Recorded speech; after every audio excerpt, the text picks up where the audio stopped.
imagen para que todos puedan verla. Como ustedes pueden ver, ahí está el término farmacognosia, que ya dijimos la pasada clase, que era origen y estructura química. Pues vamos a meternos de lleno el día de hoy a esta parte de la farmacología, ya que la definimos una ciencia que tiene por objeto el estudio de las sustancias farmacológicas, principios activos, fármacos, drogas, medicamentos, que en interacción con el ser humano generan entonces curación, atenuación, reemplazo, prevención, ¿no? Curación lógicamente. Bueno, muy bien. Entonces, eso era el concepto y hemos dicho que tenía parte de la farmacología. Dentro de eso está la farmaconoxia. Es una parte de la farmacología que tiene por objeto el estudio del origen y la estructura química de los fármacos. Entonces, nos metemos a eso. Bueno, dijimos también en ese concepto, cuando estábamos hablando acerca de la farmacognosia, que este, había un origen natural y un origen sintético. Entonces tenemos dos tipos de origen.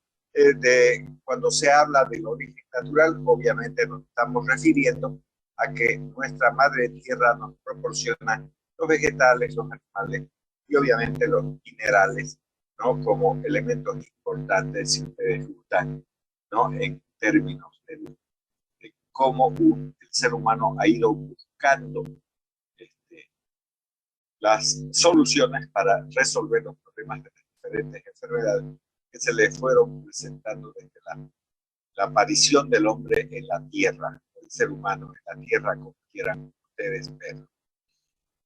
Bien, entonces la otra parte es el origen sintético, ¿no es cierto? Y ese origen sintético, como ustedes podrán observar aquí, entonces se realiza en el laboratorio. Y de este origen sintético existen dos maneras de hacerlo: la forma semisintética y sintética de la creación de las diferentes drogas, fármacos, sustancias farmacológicas, principios activos o lo que quieran llamar. Bien, continuamos entonces del origen vegetal. Entonces es importante, ¿no?, la extracción de las raíces, ¿no? Raíces, hay muchas raíces. Ven, por ejemplo, la yuca, por ejemplo, es una raíz. Entonces, de ahí se puede rallar y sacar una harina de yuca o mandioca, como quieran verlo, y entonces se pueden preparar mucílagos para tratar las diarreas. Los tallos, aquí tenemos ejemplos, o como ustedes pueden ver, la canela es un tallo y que tiene taninos importantes también este producto para provocar, digamos, curaciones, sobre todo en procesos de escaldaduras, y acompañar a muchos test también con la finalidad de secar el intestino. Puede ayudar mucho en los casos de diarrea. Aquí tenemos el sauce, que es el sauce blanco, que se desarrolla en la ladera de los ríos, sobre todo de zonas templadas, de donde se ha extraído, ¿no es verdad?, de esa corteza del tallo, el ácido salicílico, que es la base fundamental de la estructura del ácido acetil salicílico, ¿no?, cuyo nombre genérico y que se ha generalizado a nivel del mundo es la aspirina. Luego tenemos las hojas, por ejemplo, hojas de eucalipto, que han sido utilizadas en la COVID-19 por mucha gente. Se utiliza como un elemento importante para resolver los problemas de enfermedades respiratorias, ¿no? Incluso han hecho pastillas de eucalipto. Sin lugar a dudas, también la hoja de la coca, que puede ayudar en alguna medida, de verdad, a resolver algunos problemas, como por ejemplo los dolores de estómago. No es la cocaína la que provoca que calme el estómago. La coca tiene 13 alcaloides aproximadamente, y dentro de esos 13 existen dos con una gran importancia. Por un lado, la cocaína, que es la base de la estructura de los anestésicos locales, como también, ¿no es cierto?, derivados de la atropina, que permiten que le calme el dolor del estómago a la gente que padece este problema cuando se hace té. No es la cocaína la que calma el dolor del estómago, sino derivados de la atropina, porque acabo de mencionar que la coca tiene alrededor de 13 alcaloides, no es que solamente tenga, digamos, cocaína. Entonces, eso es importante tenerlo presente también. Muy bien. Entonces, continuamos con la clase, ¿no? Vamos a pasar a la siguiente diapositiva. Ahí tenemos entonces, ¿no? También se pueden extraer, digamos, diferentes elementos, como son también las flores, los frutos, las semillas, toda la planta. Dentro de las flores, aquí tenemos el crisantemo, que sirve para la fiebre de la gripe. Se hace té de esta flor, que es el crisantemo. Como ustedes pueden observar, también tenemos la presencia de la lavanda. Esto se desarrolla sobre todo en zonas templadas, de Samaipata para adelante hay montones de plantaciones de esto que sirven para, digamos, dar un olor agradable a pastillas que se ponen en los inodoros, también en los limpiapisos, ¿por qué no? También en perfumes y todo ese tipo de cosas. La lavanda colabora con la limpieza del ser humano. Los frutos, aquí hemos puesto algunos de ellos, por ejemplo, el limón, que tiene una gran cantidad de vitamina C, que es importante para el tratamiento de las enfermedades de vías respiratorias, como son las gripes. La verdad, también tenemos, como pueden ver, las ciruelas, que hirviendo unas 3 o 4 semillas, como están ahí, 1 litro de agua, se puede, luego de hervirlas, colarlas con papel, perdón, con una tela que permita filtrar todos los residuos de la ciruela, y entonces esa agüita se le suele dar a los niños para que mejore el tránsito intestinal cuando estos se comportan como individuos estreñidos, ¿no? Que no pueden, digamos, hacer sus necesidades de manera adecuada. Y también tenemos aquí la papaya. Todo el mundo conoce la papaya. Bueno, en este caso no es la fruta la que tiene importancia, sino las semillas de la papaya, ¿no? Porque tienen, digamos, antiparasitarios como los benzimidazoles, de los cuales se puede extraer el mebendazol, el cual sirve para eliminar parásitos, sobre todo Ascaris lumbricoides y otros parásitos que suelen tener los seres humanos, y entonces con eso se resuelve también el problema.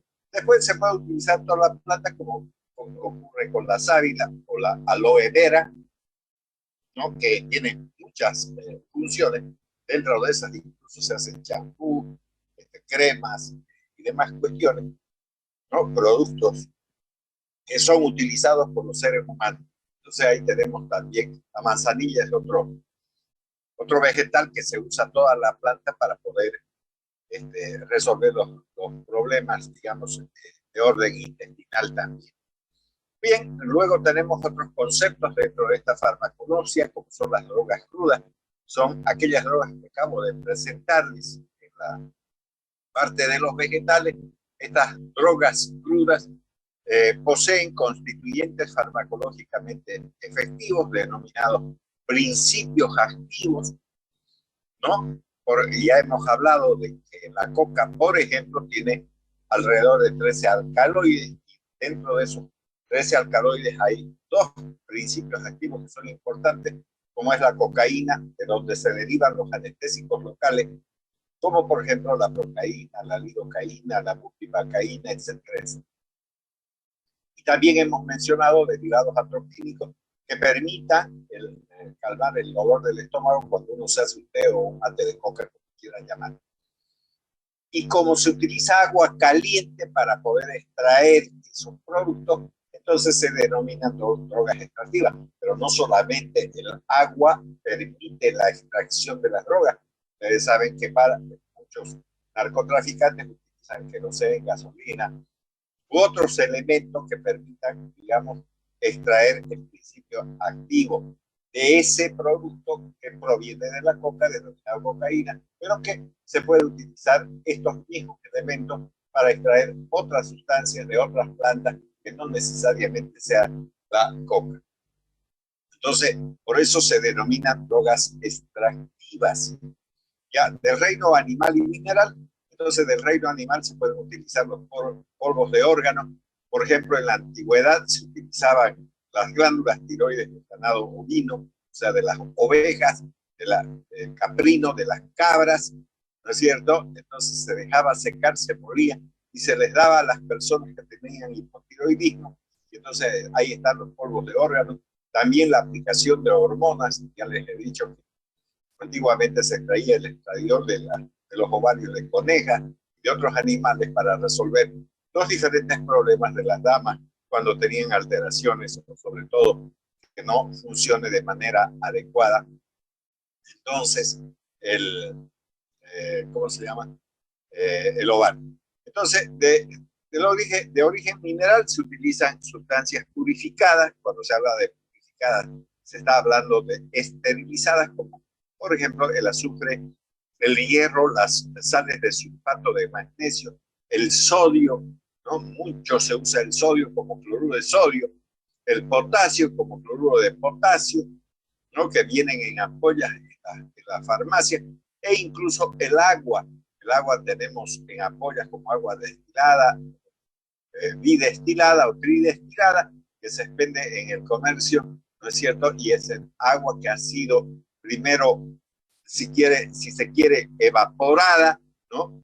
Con temperatura, entonces ahí se forma la destilación del agua, pero además de esa destilación hay que purificarla, o sea, esterilizarla, no se puede utilizar, sobre todo por la vía intravenosa, un agua que no esté estéril, porque una cosa es estar destilada, bidestilada o tridestilada, por ejemplo, el agua de lluvia es agua destilada, eso es el agua de lluvia, pero no está esterilizada, entonces no se puede ocupar. La gente suele decir, digamos, de manera común y vulgar, que el agua de la lluvia es buena para lavarse el cabello, lo deja sedoso, ¿no? Porque es agua destilada.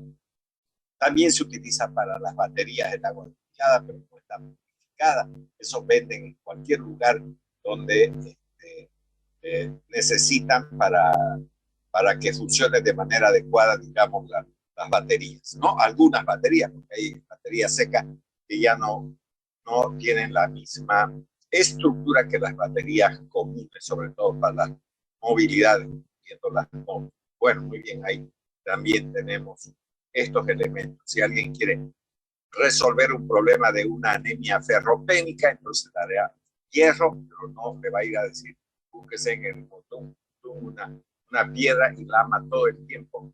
No, ya existen tabletas hechas, que son tabletas que han extraído el hierro medicinal purificado, las han convertido así. También hay por vía, obviamente, intramuscular, ¿no es cierto? El hierro.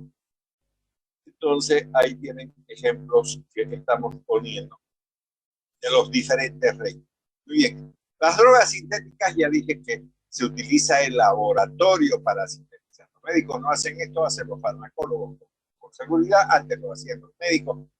Hoy en día se han perdido esas materias. No sé por qué razón las han ido sacando, las han visto inútiles, cosa que cada vez el médico es más inútil para hacer las cosas.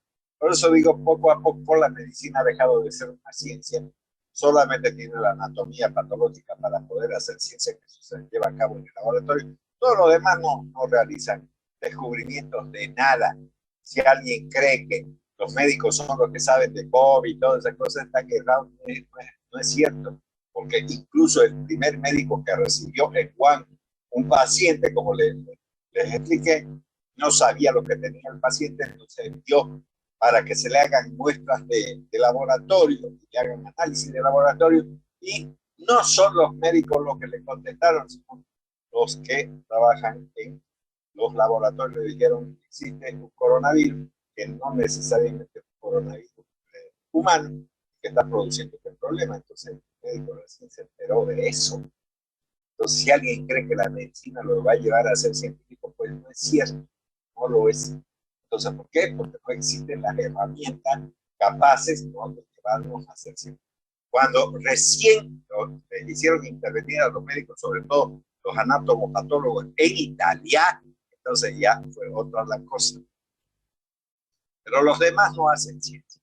Así que si alguien dice que tenemos una sociedad científica y hay artículos científicos, no es cierto. No es verdad. Copian las informaciones de los que saben, que son obviamente los científicos, ¿no? Y entonces a partir de eso hacen sus trabajitos. Es un trabajo interesante, pero no de carácter científico. Si alguien les quiere seguir mintiendo, ahí tiene la propaganda en todas las ventanas de la carrera de medicina. Una mentira. Bueno, entonces ahí tenemos las drogas sintéticas que se elaboran en el laboratorio, en los laboratorios, no en otro lugar, no en los hospitales, en los laboratorios. Entonces dijeron, a ver, las primeras drogas que aparecieron, aquí tenemos estradiol de conejas, de cobayos, de lo que sea. Entonces, ¿por qué no hacemos una modificación parcial de su estructura química? Y entonces aparecieron las drogas semisintéticas, que no es más que una modificación parcial de una droga natural. Por ejemplo, el estradiol, que se genera en el periodo estrogénico del ciclo menstrual de la mujer. Entonces, ahora se podía utilizar el etinilestradiol, que es el estradiol modificado, y por lo tanto no cumple la misma función. Después dijeron, ¿para qué tenemos que seguir matando conejas, cobayos o lo que sea, digamos, para sacar el estradiol? Mejor la sintetizamos nomás en el laboratorio.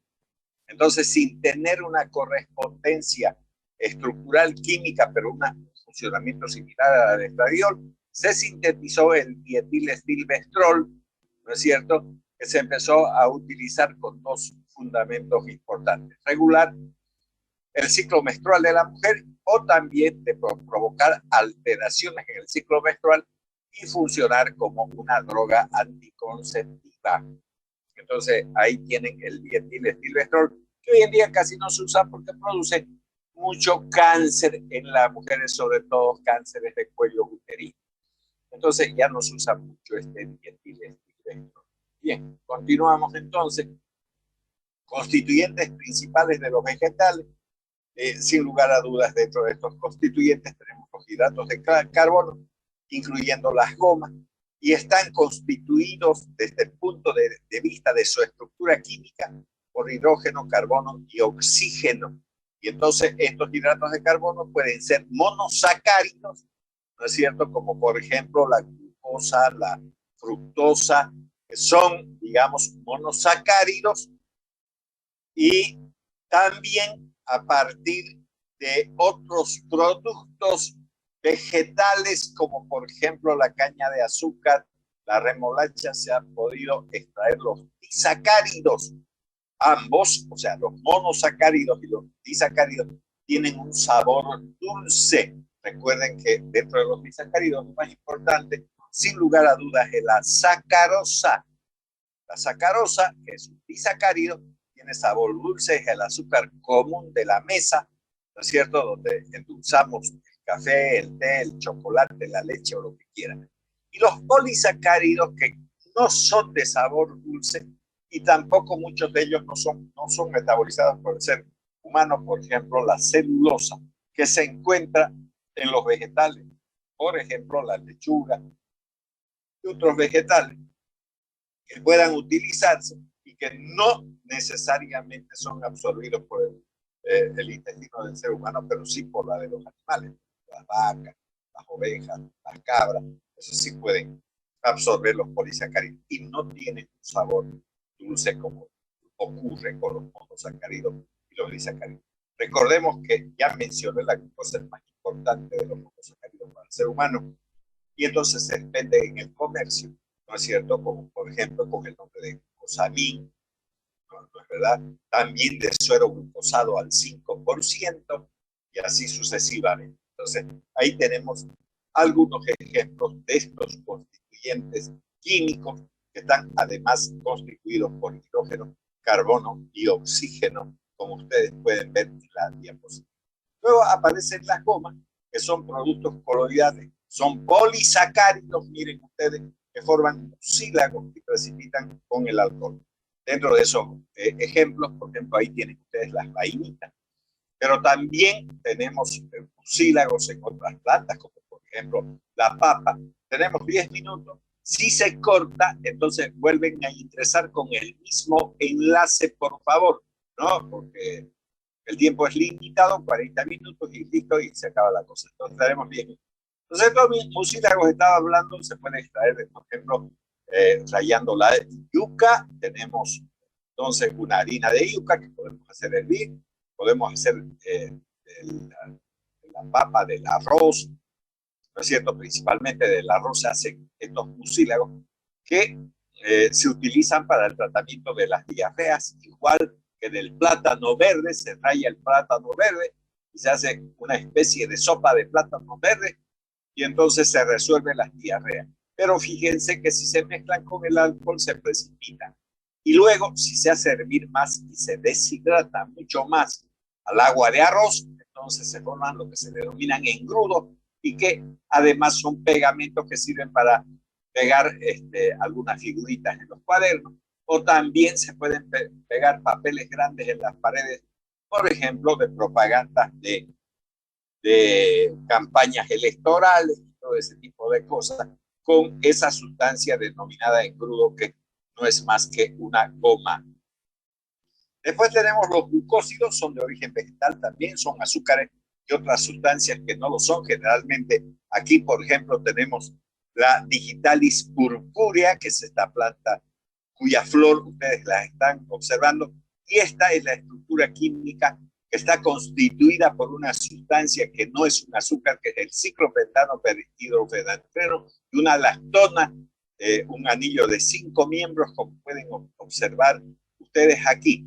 Entonces, las saponidas, que son glucósidos vegetales, producen abundante espuma por su agitación, cuyas genias derivan del ciclopentano perhidrofenantreno, que es este anillo 1, 2, 3 y 4 anillos. Esto es el anillo esteroideo, el colesterol, el cual es la base fundamental para la formación de las diferentes hormonas, de la corteza suprarrenal y también de las hormonas sexuales, como ocurre con la testosterona, el estradiol, ¿no es verdad? Y la progesterona, para mencionar algunos ejemplos con respecto a este elemento. Y estos digitálicos cardiotónicos no solamente se encuentran, por ejemplo, en la digitalis purpúrea, sino también en algas marinas e incluso, ¿no?, en la piel de los sapos, sobre todo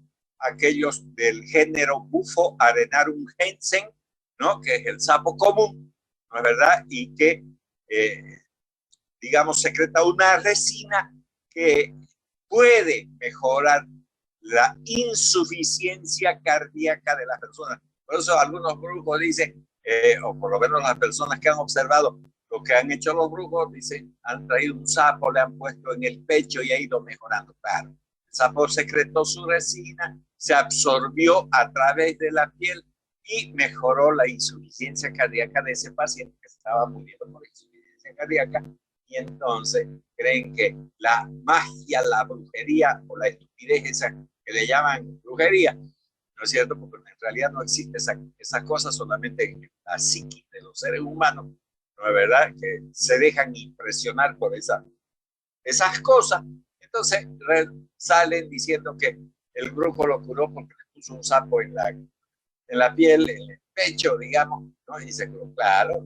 Sapo secretó su resina, que contiene estos digitálicos, digamos, cardiotónicos, mejoró el funcionamiento del corazón, el digitálico, y ya está, ¿no?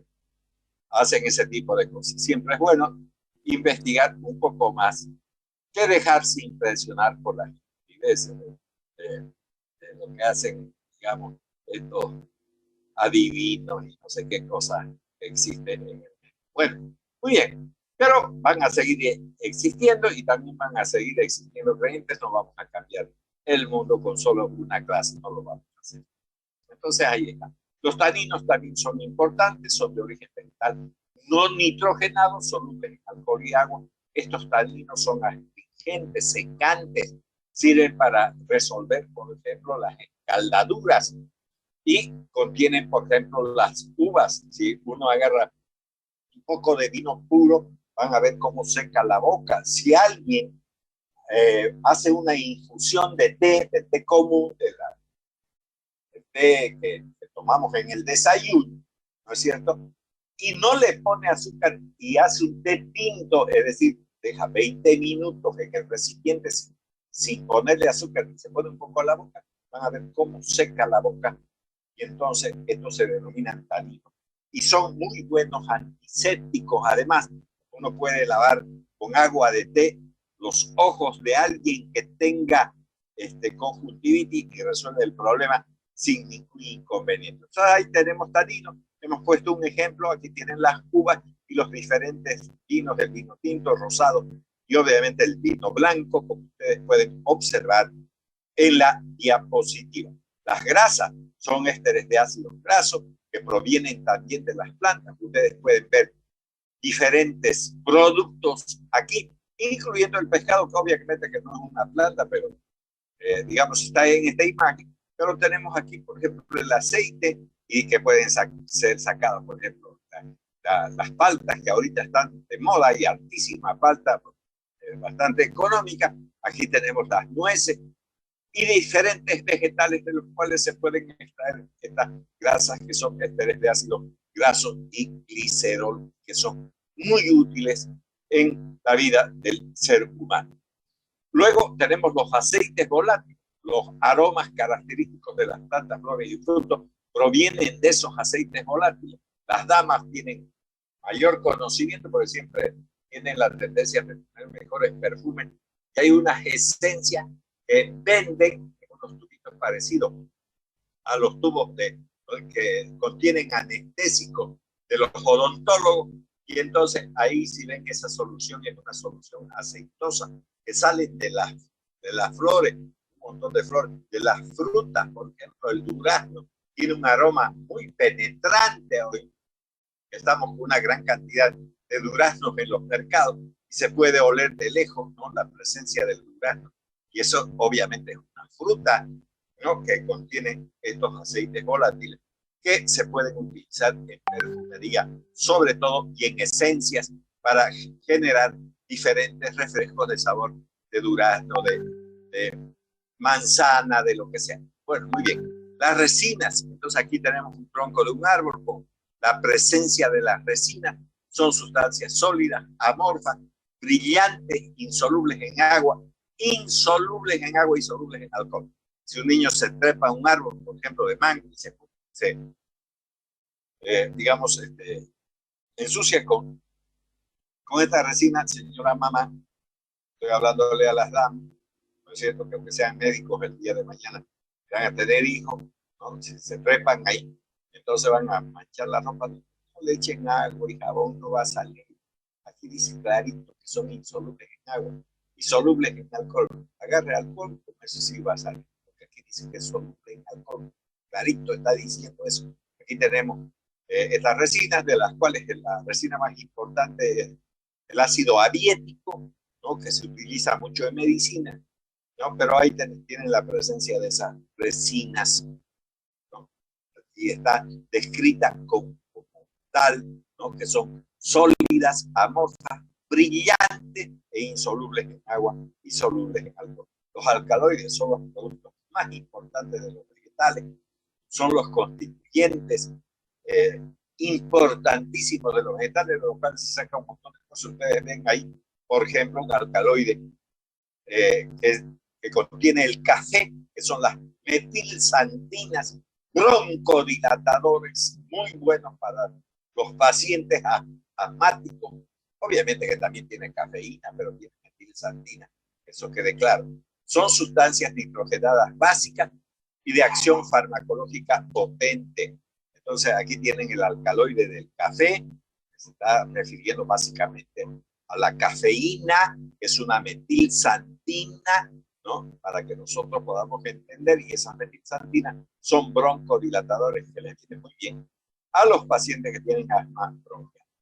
Derivados de la piridina, como la nicotina, aquí tenemos una hoja, digamos, fresca, y otra que ya se ha secado con el tiempo, del tabaco.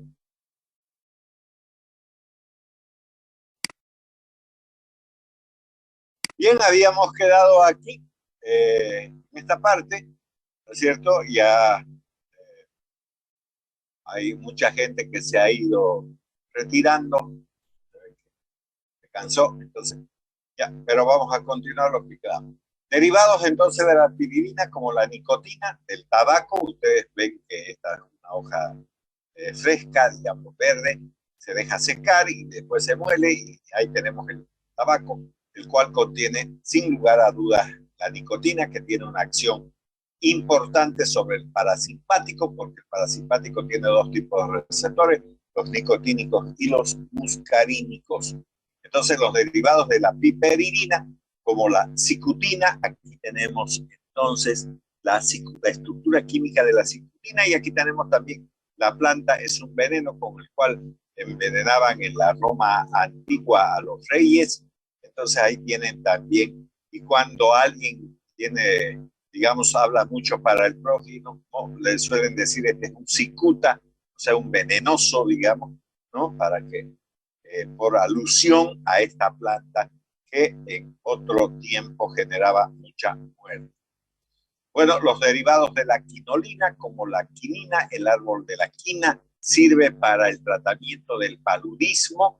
Como vuelvo a repetir, la quinina y la quinidina se pueden extraer del mismo árbol. Entonces, esto se utilizó para el tratamiento y se sigue utilizando para el tratamiento del paludismo. Entonces, derivados de la quinolina. Los derivados de la isoquinolina, como la papaverina, recuerden que la morfina deriva del papaver, su nombre científico, perdón, es el papaver somniferum de la amapola, de la cual se extraen más de 20 alcaloides, y dentro de esos está la papaverina, un producto que ya no se usa hoy en día porque existen mejores productos, ¿no? Que pueden mejorar mucho más la presión arterial, por ejemplo, ¿no es cierto? Sería una de las funciones, porque después tienen más efectos tóxicos que bondades. La papaverina, me estoy refiriendo a la papaverina, no al de donde se extrae de la amapola, ya les acabo de mencionar, de donde además se extrae la morfina, la heroína, la papaverina, la codeína, etcétera, etcétera. Bueno, derivados del fenantreno, ¿no? Donde tenemos un ejemplo, la morfina, que también es un derivado de la piperina, como pueden observar aquí. Aquí están las semillas, ¿no? O frutos inmaduros, de los cuales se hacen unas incisiones con una navaja, ¿no? Sale una resina de color blanca, hay que esperar a que se transforme en nacarada, y entonces de esa manera obtenemos los 20 alcaloides, solamente la morfina, la codeína, ya le he dicho la heroína y demás. Entonces aquí tienen la morfina, que se utiliza como un hipnoanalgésico, pero también que puede utilizarse como anestésico general. Los derivados del tropano, ya les mencioné de la coca, que no solamente tenía cocaína, sino también derivados de la tropina, el cual genera que calme el dolor del estómago. Esta tropina tiene muchas funciones importantes. Es un producto de la belladona. Belladona quiere decir bella dama. Aquí tenemos la belladona. Está también el toloache, ¿no? Floripondio, demás plantas que en su, ¿cómo se llama?, clasificación, pertenecen al grupo de las solanáceas y que tienen funciones importantísimas en el organismo. Por ejemplo, pueden provocar sequedad de la boca, calmar el dolor del estómago, calmar el dolor de los, digamos, de las menstruaciones, los periodos premenstruales, ¿no? ¿No es verdad? Provoca también taquicardia, dilatación de la pupila, un montón de actividades que tiene sin lugar a dudas la atropina.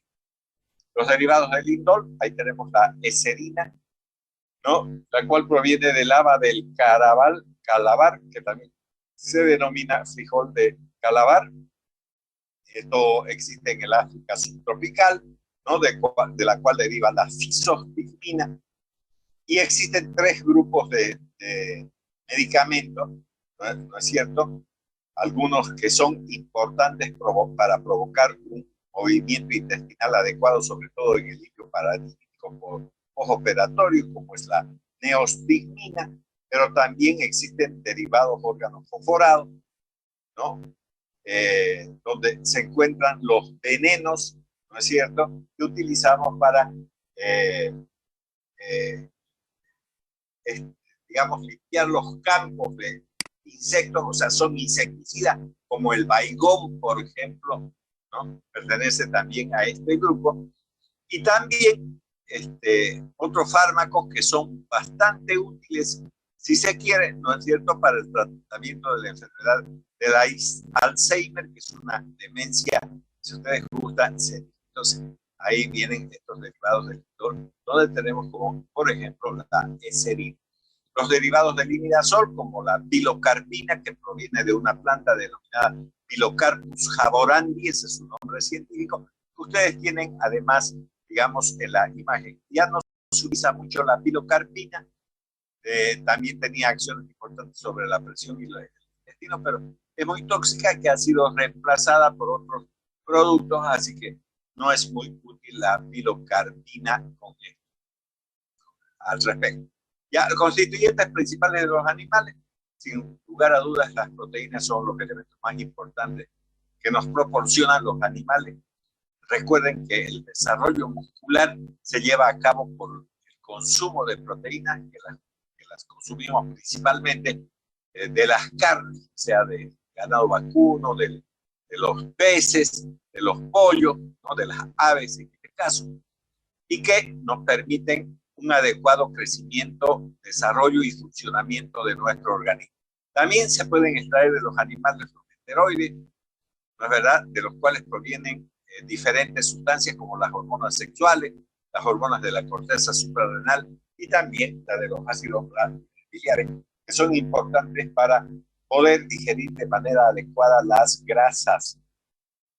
Bueno, la relación entre la estructura química y la acción farmacológica es muy importante. Dentro de esto vamos a tener sustancias inorgánicas, por ejemplo, el catión potasio. Quiero que me presten atención en esto, porque la gente cree que con aprenderse los nombres de los medicamentos ya resolvió el problema. No resolvió el problema. Yo le voy a explicar por qué. A ver, la penicilina, ¿para qué sirve? Es un antibiótico, evidentemente, descubierto en 1928 por Fleming. Que quede claro que se necesita por un médico, no, bioquímico, no es verdad, lo descubrió al azar, después Chaín y otros investigadores mejoraron ese aspecto, pusieron en el comercio, pero vieron que la penicilina G, que es la que se usa, ¿no?, actualmente, entonces era muy inestable. Y al ser muy inestable, entonces tuvieron que agregarle, por ejemplo, sodio, por eso es penicilina sódica, pero también se le adhirió el potasio. Y entonces la penicilina existe en el comercio como penicilina potásica. Fíjense, entonces, ¿para qué le han puesto sodio, potasio, todo esto, cortisol y demás cuestiones? Benzatina y demás cosas para buscar estabilidad y también la durabilidad de su vida media.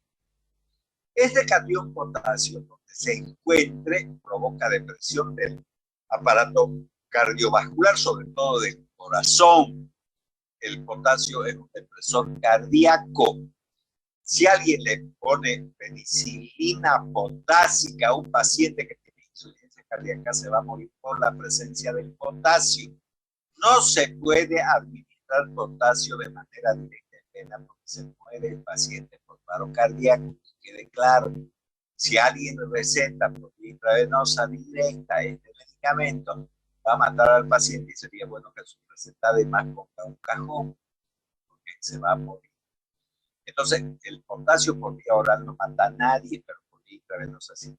y ponen por vía intravenosa, sí lo hacen, pero de la siguiente manera: el potasio lo ponen en un suero y le ponen un goteo, y entonces provoca una mejoría de la concentración de potasio en el organismo humano. Entonces, eso es importante. Así que la penicilina no viene sola, y muchos productos, ¿no es cierto?, pueden contener potasio, y uno tiene que leer todo el producto antes de recetar.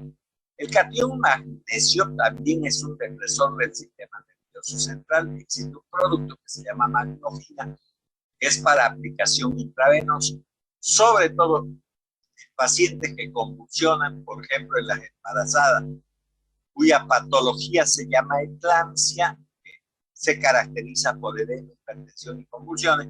Entonces se puede aplicar la magnofina, que detiene las convulsiones.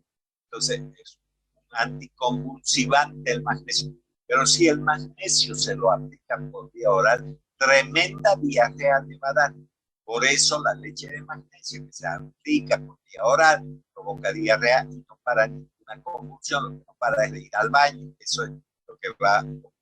El anión bromuro es depresor del sistema nervioso central. Por lo tanto, medicamentos que tengan como bromuro, bromato o bromidato, si ustedes quieren, de cualquier cosa, entonces tengan mucho cuidado, porque es depresor del sistema nervioso, y hay gente que trabaja y que necesita de un estado de alerta y no está durmiendo. Por ejemplo, los conductores de micros, de taxis, etcétera, etcétera. Cuidado que administren medicamentos que tienen bromuro, que se puede dormir el chofer y generar un accidente terrible.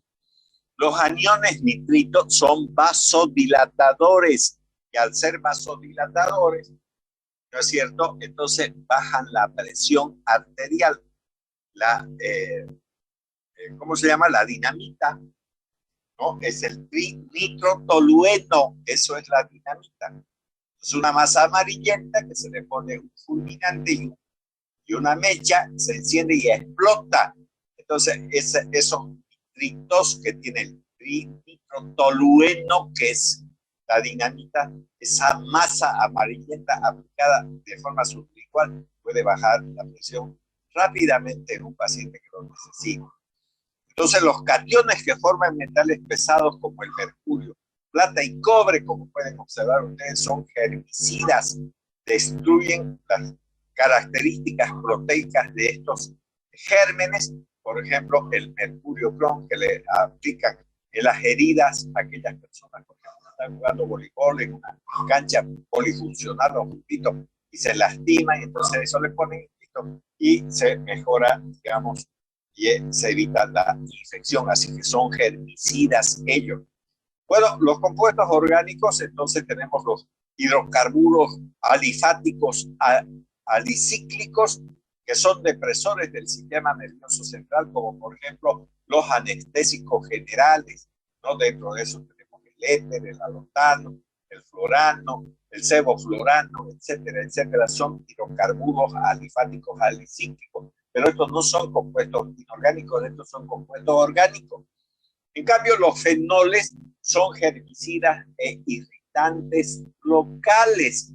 Entonces, ahí también tenemos otros compuestos orgánicos que pueden ser utilizados en medicina. Las aminas son, digamos, sustancias despertadoras o estimulantes del sistema nervioso central. Dentro de eso tenemos una conocida, porque ya hemos pasado fisiología, denominada adrenalina. La adrenalina es una amina simpático-mimética, de la cual se derivan un montón de fármacos, ya sean que tengan acciones alfa o beta, y que incluso pueden ser muy útiles para el tratamiento del asma bronquial.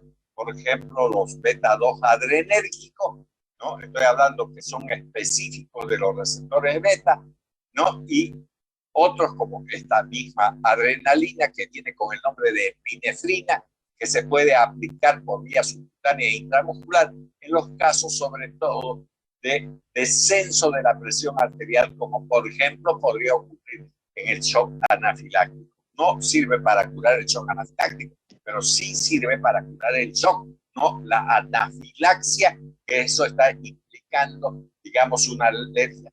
El shock es la caída de la presión arterial y entonces se puede utilizar la adrenalina, que es una amina simpático-mimética. Luego las amidas, fíjense que solo cambió la N por una D.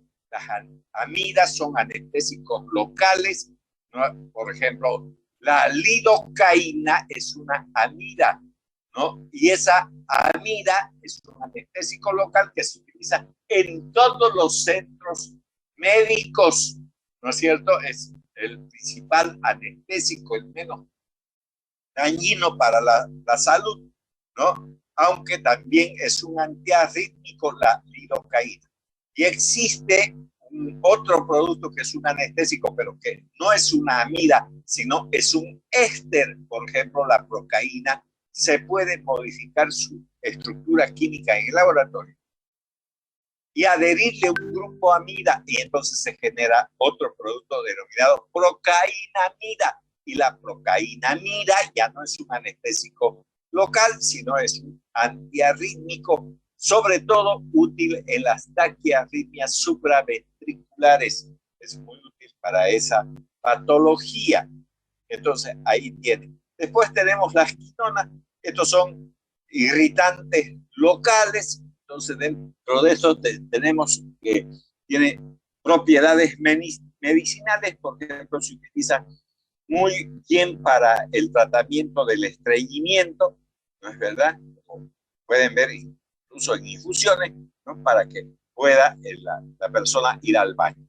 Entonces, los esteroides son los que generan las hormonas. Por ejemplo, aquí tenemos la testosterona como propionato. Entonces, este propionato de testosterona, fíjense que la testosterona no está viniendo sola, viene con propionato, así tienen que mirarlo todo. No hay medicamento que venga solito, siempre acompañado. ¿Para qué le habrán puesto este propionato, por ejemplo? Le ha puesto para estabilizar el fármaco, que pueda durar mucho tiempo en la farmacia hasta que lo adquieran y lo utilicen. Entonces viene como un propionato de testosterona. Esta es una hormona masculina. También pueden ser hormonas femeninas como esteroides, ¿no? Progesterona, que pueden ser también por estos esteroides, los corticoides, por ejemplo, los mineralocorticoides, etcétera, etcétera. Entonces hay varias presentaciones, ¿no es cierto?, de los esteroides, para poner como ejemplo. Los glucósidos, ya hemos hablado, son cardiotónicos. Tenemos la digoxina, provienen de esta planta, la digitalis purpurea, lo hemos mencionado. También hemos hablado de que pueden existir en secreciones de la piel de los batracios, sobre todo del bufo arenarum ginseng, ¿no es cierto? Y también hemos mencionado que muchas de estos digitálicos pueden contener las algas marinas también. Después, sin lugar a dudas, los fármacos más importantes dentro de la farmacognosia son los alcaloides. Muchos son estimulantes del sistema nervioso y otros son depresores. En el caso de los estimulantes, por ejemplo, tenemos el caso de la cafeína, que es un estimulante del sistema nervioso a nivel de la corteza cerebral y que estimula sobre todo el mecanismo del aprendizaje en los seres humanos. Por eso una taza de café es bueno tomar cuando uno está estudiando. Sin embargo, existen otros alcaloides que son depresores. Ya hemos hablado de la amapola, hemos hablado de este fruto inmaduro. Aquí van los pétalos de la planta, se hace unas incisiones, sale una resina de color blanco que con el aire tiene que volverse nacarado. Se extrae un recipiente que puede ser una olla o cualquier recipiente y se lleva al laboratorio y se aísla la morfina, la codeína, la heroína, la papaverina, etcétera, etcétera, que sale esta sustancia, ¿no? Esta resina que tiene este fruto inmaduro. Entonces tiene alrededor de 20 alcaloides. Ahora vamos a hablar de los isómeros. Aunque dos compuestos, en este caso las drogas que hemos hablado, por ejemplo la adrenalina, todo ese tipo de cosas, no existen solas, vienen como isómeros. y no todos tienen la misma función, aunque se parezcan desde el punto de vista de la estructura química. Entonces ahí dice, aunque dos compuestos posean los mismos grupos funcionales, pueden diferenciarse de su acción farmacológica si dichos compuestos tienen distinta posición en la molécula. Por ejemplo, tenemos la isomería estructural, ¿no? Que es una isomería de posición. Entonces, isomería de posición, en este caso las sustancias difieren únicamente en la situación de su grupo funcional, el mismo sobre la cadena carbonada, por ejemplo, el 1-propanol y el 2-propanol, como pueden ver en el ejemplo. A veces la isomería de posición se produce por la diferente situación entre ellos, entre los grupos funcionales, que es el caso de los derivados disulfúricos, si ustedes quieren, de benceno. Por ejemplo, el ácido ortobenzoico, ¿no es verdad? Que ustedes tienen ahí, ¿no? Pueden tener sus isómeros como el para, ¿no? O el meta. Entonces, el que más se utiliza, el ácido ortobenzoico. Y entonces este ácido ortobenzoico es muy útil, ¿no es cierto?, en los casos de las artritis, por ejemplo. Bueno, tenemos también la isomería óptica, importante en los compuestos orgánicos, así por ejemplo, la forma L de la adrenalina. Esa L significa levógira de la adrenalina, posee una acción presora simpático-mimética 20 veces mayor que su isómero de estrógiro, o sea, la de adrenalina. Entonces, es importante tener presente también esto con respecto a la estructura química, ¿no?, de los fármacos. Entonces, si alguien pide adrenalina para elevar la presión arterial, no puede utilizar la forma de estrógira porque no va a subir la presión arterial, sino con la forma levógira de la adrenalina. Eso es importante también tener presente con esto. Fármaco. La isomería geométrica también existe. Por ejemplo, los isómeros cis y trans o diastómeros poseen distinta configuración en el espacio, así la actividad estrogénica, por ejemplo, trans-dietilestilbestrol, ya he dicho, esa es una droga sintética que tiene acción similar al estradiol generado o producido, ¿no es cierto?, por el ovario. Es mucho mayor que su isómero cis-dietilestilbestrol, que casi no posee una acción farmacológica. Entonces habrá que usar el trans-dietilestilbestrol. Eso van a encontrar, obviamente, en las cajitas de los medicamentos, como también en su prospecto. Eso es lo que dice. La isomería también conformacional. Tenemos isómeros. Es evidente en los esteroides. Por ejemplo, la androsterona con configuración alfa posee actividad de hormona masculina androgénica, mientras que su isómero beta es inactivo. Entonces, importante también tener presente que existe esta isomería conformacional, sobre todo en hormonas masculinas como la androsterona, como pueden observar ahí en la diapositiva.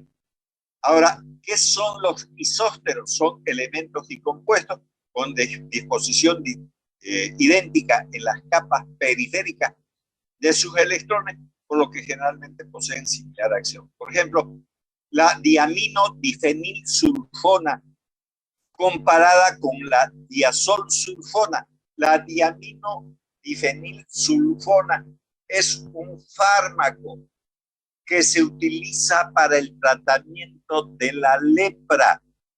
Entonces, esta diaminodifenilsulfona, ¿no?, se le ha sustituido su anillo bencénico por un anillo tiazol. Y al sustituir eso se ha creado la tiazolsulfona, que tiene la misma actividad antileprosa. Recordemos que esa diaminodifenilsulfona, que es la que más se utiliza, viene en el comercio con el nombre de Dapsona, ¿no? La Dapsona o diaminodifenilsulfona, si alguien quiere decir Dapsona, está perfecto. Comparando con la diazolsulfona, ¿qué es lo diferente entre cada una de ellas? que la diaminodifenilsulfona tiene un anillo bencénico, mientras que la tiazolsulfona tiene un anillo tiazol. ¿Y qué significa cuando yo hablo de tía o tío desde el punto de vista químico? Es que tiene un azufre y ese azufre la hace más tóxica. Por ejemplo, por lo tanto, la tiazolsulfona es mucho más tóxica que la diaminodifenilsulfona, como ustedes pueden observar ahí en la diapositiva. Muy bien, como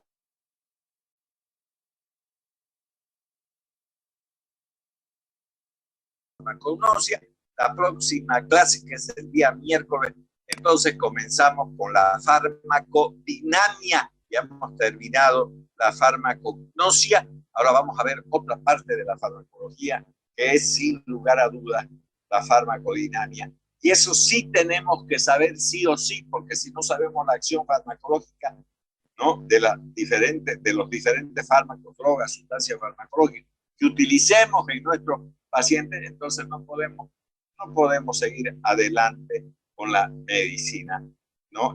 Curativa o con tratamiento. Muy bien, les agradezco mucho que me hayan, digamos, escuchado en este lapso de tiempo. Espero que les haya servido. Continuamos el día miércoles con más partes de la farmacología. Vuelvo a repetir la farmacología. Muchas gracias. Que tengan una muy buena tarde. ¿No es cierto? Gracias por todo. Muy bien. Hasta luego. Gracias, doctor. Gracias. Bueno.